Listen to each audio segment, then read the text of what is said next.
प्रवेशाच्या वेळी सगळेजण पत्रकार उपस्थित राहता, मी तुम्हालाही धन्यवाद देतो, कारण तुम्ही या सर्व प्रवेशाचे साक्षीदार आहात आणि त्यामुळे संपूर्ण राज्यभरातून शिवसेनेमध्ये जो पदाधिकाऱ्यांचा प्रवेशाचा जो काही ओढा आपण पाहतोय, याचं एकच कारण आहे की बाळासाहेबांचे विचार संपूर्ण महाराष्ट्रामध्ये पसरवण्याचं किंबहुना ते वाढवण्याचं काम आपली शिवसेना करते आहे आणि राज्याच्या बाहेरचे देखील पदाधिकारी आज देशभरातून आपल्या शिवसेनेमध्ये येत आहेत. खरं म्हणजे ही एक आनंद आणि समाधानाची बाब आहे आणि एक विधानसभेमध्ये देखील जनतेने शिवसेनेला 57+3 60 आमदार देऊन शिक्कामोर्तब केलेलं आहे की शिवसेना बाळासाहेबांच्या विचाराची, आनंद दिघे साहेबांच्या विचाराची आणि हिंदुत्वाच्या विचारांची या ठिकाणी शिवसेना पुढे जाते. आणि म्हणून गेल्या विधानसभेत देखील आपण त्याचं प्रतिबिंब पाहिलं, त्याची प्रचिती पाहिलेली आहे आणि एक विश्वासाने सगळे लोक येत आहेत. कारण शेवटी आम्ही जे धोरण आणि भूमिका विचारांची घेतलेली आहे, वैचारिक भूमिका जी घेतली, ती वैचारिक भूमिका बाळासाहेबांचे त्याच्यात विचार आहेत आणि त्याचबरोबर एक आमचा विकासाचा अजेंडा देखील आहे. आणि म्हणून 2.5 वर्षामध्ये जे मी मुख्यमंत्री असताना या राज्यामध्ये प्रकल्प आम्ही पुढे नेले, अनेक प्रकल्प महाविकास आघाडीने बंद पाडले होते, ते आम्ही सुरू केले, ते पूर्ण केले, त्याचा लोकांना उपभोग आता घेता येतो. त्याचबरोबर मुख्यमंत्री लाडकी बहीण योजना असेल, लाडका भाऊ, लाडका शेतकरी, हे सगळं जे आहे, या सर्वच कल्याणकारी आणि लोकाभिमुख योजना ज्या आम्ही लोकांपर्यंत पोहोचवल्या, त्याची पोचपावती लोकांनी निवडणुकीत आम्हाला दिली. आणि म्हणूनच महाराष्ट्रभरातून सर्व उबाटाचे कार्यकर्ते असतील, पदाधिकारी असतील, इतर महत्त्वाचे लोक असतील, इतरही पक्षातले जे लोक आहेत, ते देखील या ठिकाणी एका विश्वासाने शिवसेनेमध्ये दाखल होत आहेत. कारण शिवसेना एक सर्वसामान्य माणसाला न्याय देणारी संघटना आहे आणि म्हणूनच या शिवसेनेचा जन्म बाळासाहेबांनी घातला, तो एवढ्यासाठी की सर्वसामान्य माणसाला न्याय द्यायचा, अन्यायाविरुद्ध त्याला मदत करायची आणि या ठिकाणी विकासाच्या माध्यमातून राज्याला पुढे न्यायचं. आणि त्यामुळे संपूर्ण राज्यभर आणि देशभरामध्ये शिवसेना एक मोठ्या वेगाने पुढे जाते आहे आणि म्हणूनच या सर्व पदाधिकाऱ्यांचं मी स्वागत करतो. या ठिकाणी त्यांनी जो विश्वास दाखवलेला आहे, विश्वास त्यांना काय पाहिजे, त्यांना त्यांच्या भागात विकास कामं पाहिजेत, मूलभूत सोयीसुविधा त्यांना नागरिकांना द्यायच्या आहेत आणि ते देण्याचं काम शिवसेना म्हणून, पक्ष म्हणून आमचं आहेच, त्याचबरोबर राज्य सरकार म्हणून देखील या राज्यामध्ये जिथं जिथं विकास कामं करायची आहे, जिथं आवश्यकता आहे, तिथं तिथं त्या भागाचा विकास करणं हे देखील आमची जबाबदारी आहे. आणि म्हणून हा विश्वास दाखवूनच आज लोक सर्व या ठिकाणी येतात. मी त्यांचं पुन्हा एकदा अभिनंदन करतो, त्यांना शुभेच्छा देतो. आतापर्यंत पाहिलं होतं की महाराष्ट्रातल्या कानाकोपऱ्यातून शिवसैनिक म्हणजे उबाटातले कार्यकर्ते आपल्याकडे येत आहेत, मात्र आता देशाच्या देखील कानाकोपऱ्यातून, हिमाचल असेल, जम्मू असेल, तिथे सुद्धा उबाटाला खिंडार पडलेलं पाहायला मिळतं. नाही, त्याला म्हणूनच मी मगाशी म्हटलं की विचारांशी तडजोड आणि बाळासाहेबांचे विचार सोडून स्वार्थासाठी जे काही तडजोडी झाल्या आणि त्यामुळेच सर्वसामान्य कार्यकर्ता व्यथित झाला आहे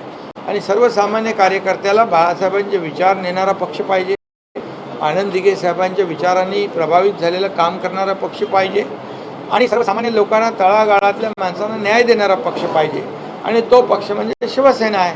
आणि म्हणूनच फक्त राज्यात नाही तर देशभरातले लोक शिवसेनेमध्ये येत आहेत. सर, PM किसान योजनेमध्ये एक नियमावली आखण्यात आलेली आहे, आता फक्त एकाच व्यक्तीला त्याचा लाभ घेता येणार आहे. खरं म्हणजे आजच आपली स्वामित्व योजना आजच जाहीर केली आदरणीय प्रधानमंत्री मोदी आणि त्या कार्यक्रमाला आम्ही गेलो होतो. खरं म्हणजे सर्वसामान्य तळागाळातल्या माणसाला न्याय देण्याचं काम या ठिकाणी आदरणीय प्रधानमंत्री मोदीजी करतायत. म्हणजे इतके वर्ष त्या स्वामित्व योजना म्हणजे प्रॉपर्टी कार्ड देण्याचं काम कधी झालं नव्हतं. त्यामुळे लोकांना अडचणी येत होत्या, गैरसोय होत होती, लोकांना बँकेचं लोन मिळत नव्हतं, त्या भागातला विकास होत नव्हता, इतर योजनांचा लाभ त्यांना घेता येत नव्हता आणि त्यामुळे आजच जवळपास 65 लाख लोकांना आज स्वामित्व योजनेतून आज लाभ मिळालेला आहे. ऑनलाईन त्याचं डिस्ट्रीब्युशन झालं आहे. काही लोकांना पूर्वी ते स्वामित्व योजनेतून प्रॉपर्टी कार्ड मिळाले आणि त्यांनी कर्ज घेतलं आणि अनेक लोकांनी तुम्ही म्हणताय PM किसान योजना, सन्मान योजना, याच्यामध्ये देखील सुसूत्रता आली पाहिजे. सर्वसामान्य शेतकऱ्याला न्याय मिळाला पाहिजे. जो गरजू आहे त्याला न्याय मिळाला पाहिजे, त्याला त्या योजनेचा लाभ मिळाला पाहिजे. अशामुळे त्याच्यामध्ये त्यांनी सुसूत्रता आणि सुटसुटीतपणा आणण्यासाठी निर्णय घेतला असेल. धन्यवाद. हिंदी सर, इस प्रकार से देखा जाए महाराष्ट्र के अलग अलग जिलों से आपके शिवसेना में प्रवेश हो रहा है, उसी तरह से देश भर से देखिए हिमाचल रहेगा, जम्मू कश्मीर से भी प्रवेश जो है आज हुए हैं। मैं आज यहाँ पर सभी लोगों का स्वागत करता हूँ.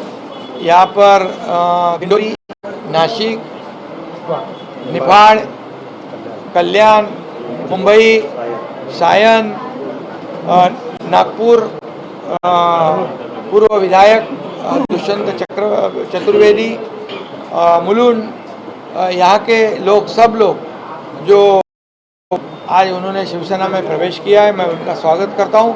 और इसी के साथ जम्मू कश्मीर, राजस्थान, हिमाचल और उत्तराखंड, यहाँ के भी राज्य के प्रमुख, उपराज्य प्रमुख, वहाँ के पदाधिकारियों ने भी शिवसेना में प्रवेश किया है. इसका मतलब ये है कि जो पिछले विधानसभा चुनाव में हमें महाराष्ट्र की जनता ने 57+3 ऐसे 60 विधायक चुनकर दिए हैं और असली शिवसेना, ये जो उसके ऊपर जो काम करने वाली बाला साहब ठाकरे जी की विचार वाली, आनंदी के साहब की विचार वाली शिवसेना, उसके ऊपर शिक्कामोर्तब किया है. और ऐसा ही विश्वास उन्होंने जताया है और देश के बाहर के हमारे पदाधिकारी जो है उन्होंने भी शिवसेना पर विश्वास जताया है. और इसलिए उनको पता है कि ये सर्वसामान्य लोगों के न्याय देने वाली पार्टी है, पक्ष है. ये कार्यकर्ताओं की पार्टी है, कार्यकर्ताओं का पक्ष है. ये मालिक और नौकरों का पक्ष नहीं है. इसमें कोई मालिक नहीं, कोई नौकर नहीं, इसमें सभी कार्यकर्ता हैं. और इसीलिए यही भावना से सब लोग जुड़ रहे हैं और ये शिवसेना के माध्यम से बाला साहब ठाकरे जी के विचार, हिंदुत्व के विचार या और विकास का एजेंडा जो है हम आगे बढ़ा रहे हैं.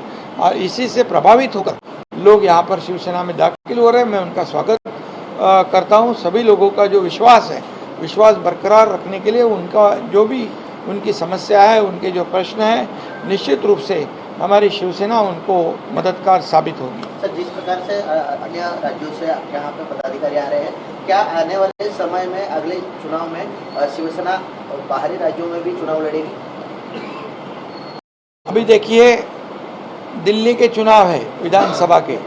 दिल्ली के चुनाव में हिंदुत्व के वोटों का बंटवारा नहीं होना चाहिए, इसलिए शिवसेना ने दिल्ली में भारतीय जनता पार्टी को पूर्ण समर्थन दिया है.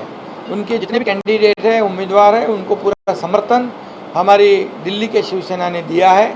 और पूरी तरह हमारे कार्यकर्ता सक्रिय रूप से दिल्ली में हमारे मित्र पक्ष जो NDA के भारतीय जनता पार्टी है उसको पूरा सहयोग करेंगे और वहाँ दिल्ली में भारतीय जनता पार्टी NDA की सरकार लाने में पूरा सहयोग देंगे. जहाँ जहाँ आवश्यकता है, जहाँ जहाँ कार्यकर्ता वो की मांग है, वहाँ पर स्थानीय लोकल बॉडीज़ की इलेक्शन है, कहीं कहीं पर होते हैं, तो वहाँ के परिस्थिती के अनुसार पार्टी निर्णय लेगी. सर, हेच मराठीमध्ये, सर, ज्या प्रकारे राज्यातून विविध राज्यातून पदाधिकारी आपल्याकडे येतात, येणाऱ्या काळामध्ये आपण बाहेरील राज्यामध्ये निवडणुका लढणार.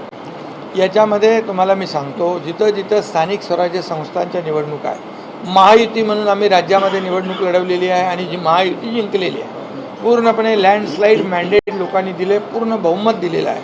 बहुमत म्हणजे अतिशय म्हणजे जो विजय आहे तो अद्भुत विजय आहे आणि आतापर्यंत सगळे रेकॉर्ड तोडलेले आहे. त्यामुळे महायुतीने 2.5 वर्षात केलेलं काम याची पोचपावती लोकांनी दिलेली आहे. त्यामुळे मी महायुती म्हणूनच निवडणुका लढवणार. काही ठिकाणी जर स्थानिक पातळीवर स्थानिक जी काही गणित समीकरणं असतात त्याप्रमाणे कार्यकर्ते आणि मित्रपक्ष यांच्याशी समन्वयानेच आम्ही निर्णय घेऊ. दिल्लीमध्ये विधानसभेच्या निवडणुका आहेत, तर तिकडे दिल्लीमध्ये आपले हिंदुत्वाच्या मतांमध्ये विभाजन होऊ नये म्हणून त्या ठिकाणी शिवसेना पूर्णपणे ताकदीने दिल्ली विधानसभा निवडणुकीमध्ये भारतीय जनता पक्ष मित्रपक्ष जो आहे त्याच्यासोबत आहे, त्याला पूर्ण पाठिंबा दिलेला आहे. आणि आमचे सर्व पदाधिकारी कार्यकर्ते भारतीय जनता पार्टीचे जे उमेदवार आहेत त्यांच्यासाठी काम करतील आणि दिल्लीमध्ये देखील NDAचा भारतीय जनता पक्षाचा विजय होईल आणि हिंदुत्वाचा विजय होईल. आणि त्यामुळे ज्या ज्या ठिकाणी परिस्थितीनुसार आपण निर्णय घेऊ. ओके.